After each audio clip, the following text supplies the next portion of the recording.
Nós vamos falar agora de uma polêmica lei aprovada, na verdade uma reforma constitucional, uma proposta de emenda à Constituição aprovada lá em El Salvador, que garante o direito do Bukele de se candidatar indefinidamente, né? É uma coisa que me preocupa, tá? É o que eu falo para vocês. Eu tive lá em El Salvador, realmente o país é muito bacana, tá muito legal. O pessoal lá gosta muito do Bukele, justamente porque ele trouxe um novo ar de segurança ao país e coisa e tal. Mas esse tipo de coisa me preocupa. Você está me dizendo que não tem nenhuma pessoa na administração do Bukele que seria um presidente tão bom quanto ele? Não tem mais ninguém. Tem que ser o Bukele. O problema de você ter presidentes eternos assim, são duas coisas na verdade, né? Que à medida que você começa a ter uma estrutura que é focada na pessoa, começa a ter mais corrupção, mais coisa de amizade, de nepotismo, de ajuda própria. Não estou dizendo que o Bukele faça isso, mas a tendência é que você comece a ter esse tipo de coisa, porque né, a estrutura fica mais estática ao longo do tempo. O outro problema que acontece nesse tipo de situação e um dia o Bukele vai morrer, né? Ele é um ser humano como todos nós, né? Então, sei lá, daqui a 20, 30 anos, o Bukele vai bater as botas. E aí? Como é que faz para trocar? Entendeu? Se você fica tanto tempo sem um substituto, quando você vai substituir é um problema. Você substituir rápido a cada 4 anos ou a cada 8 anos e coisa e tal, que seja e tal, por mais que seja um risco você substituir uma pessoa que é boa por uma outra pessoa que talvez não seja tão boa assim, pelo menos você garante que está tendo uma mudança constante, né? Agora você começa a ter uma coisa meio diferente aqui, né? Eu temo muito essa mudança aí do Bukele. Entendo, de novo, ressalto, eu tive lá em El Salvador, eu vi que o povo lá gosta muito do Bukele, realmente ele resolveu o problema da segurança lá, que era um problema sério para as pessoas. Mas isso é um problema. Essa notícia foi sugerida por irmão gêmeo do Peter de Campinas, Xandão sem crédito na Casas Bahias e várias outras pessoas. Obrigado aí ao pessoal que sugeriu notícias lá no nosso site, no visãolibertaria.com. E obrigado a você que está assistindo o nosso vídeo. Se você gosta do nosso conteúdo, por favor, deixe o seu like, se inscreva aqui no canal, né?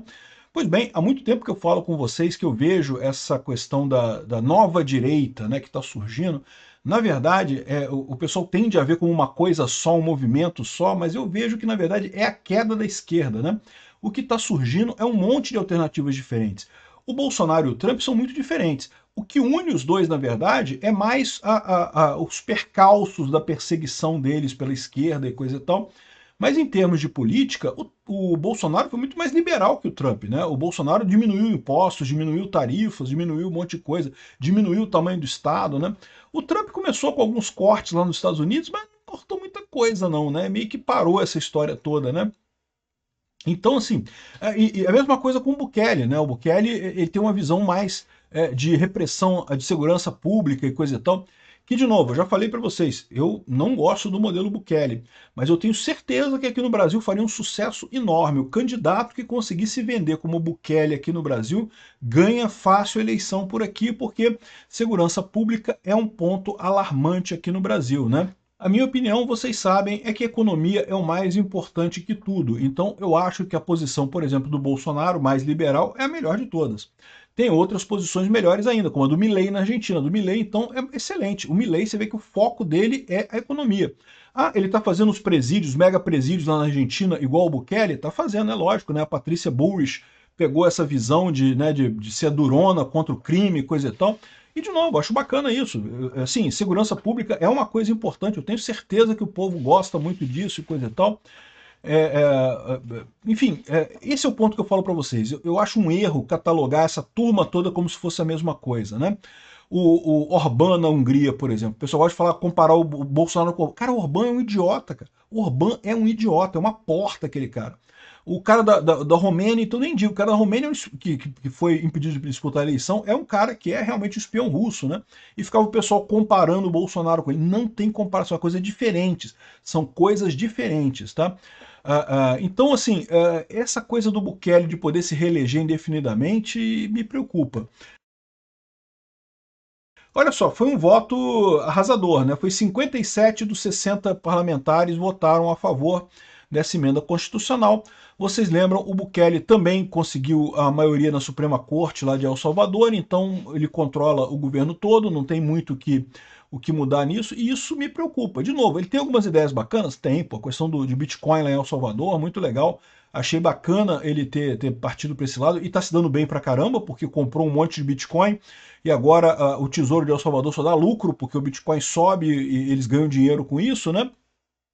Enfim, tem algumas boas ideias. A questão da segurança pública, outra ideia excelente dele, coisa e tal. Mas essa tendência, né, de você ter um líder que vai ficar eternamente no poder, eu não gosto disso, né? E, de novo, mesmo a questão dessas prisões, dessas megas prisões lá, embora eu entenda a necessidade disso, embora eu entenda o motivo da criação lá em El Salvador, vocês sabem, El Salvador tinha um problema crônico com as marras, né, que são gangues, né? São igual as milícias aqui no Rio, que exploram a determinadas áreas e aí cobram taxa para entregar gás, para entregar internet, gatonet, não sei, a mesma coisa de milícia aqui no Rio, e também fazem tráfico de drogas, né? Então, igual a milícia e tráfico, que aqui no Rio, aqui no Rio é igual, a mesma coisa, não faz diferença nenhuma isso daí, né? Houve uma época que a milícia dizia que viria para substituir os traficantes, porque não ia permitir tráfico de drogas, faria toda a lambança que os traficantes fazem, mas sem o tráfico de drogas. Mas hoje em dia já está tudo a mesma coisa, já fazem tráfico de drogas também, coisa e tal. Enfim, o ponto todo é esse, né? Para você acabar com esse tipo de gente não é fácil, porque eles acabam tendo uma estrutura muito bacana, acabam tendo muita gente que vem entrar para essa milícia, entrar para essa marra como um projeto de vida, né? O cara vai crescendo e coisa e tal, vai ganhando dinheiro. Então, isso é um problema, é difícil você matar isso, né? E lá em El Salvador eles fizeram duas coisas. Primeiro criaram as mega prisões lá, mas também eles criaram um processo simplificado para prender pessoas ligadas à marra. Então, por exemplo, você tem uma tatuagem errada, meu amigo, putz, já era. Já era. Tem uma tatuagem errada, tu vai pra cadeia lá em El Salvador, é aí que você vai se defender para saber se você não é de nenhuma marra, não é ligado a nada. Isso eu acho preocupante pra caramba, até porque daqui a pouco pro Bukele usar isso contra um concorrente dele, né, acusar alguém de se dar marra e não sei o que lá, e botar na cadeia o cara, pouco custa. Ele não fez isso, tá? De novo, ele não fez. O problema que eu tenho é esse problema do bom tirano, né? O bom tirano é assim, em tese, é um cara que é tirano, né? É ditador, ele manda em tudo e coisa e tal, tem controle absoluto sobre o país, mas é um cara positivo, é um cara que tem boas notícias, boas ideias, até onde consta, não tem feito maldades com o povo. O problema é que isso é muito fácil de descambar para o cara que faz maldade com o povo, tá? Eu espero que isso não aconteça em El Salvador, mas eu fico preocupado com essa situação. Mais uma vez eu reforço o que eu falo para vocês. Gosto do Bukele, gosto de El Salvador, mas eu fico preocupado com isso. Não acho que a coisa está indo num bom sentido. Obrigado por assistir o vídeo até o final. Além de curtir, compartilhar e se inscrever no canal, considere se tornar patrocinador com valores a partir de R$ 1,99. Clique no botão Seja Membro abaixo para saber as condições e vantagens de patrocinar o canal. Mais informações sobre o nosso projeto, visite nossos sites indicados na tela.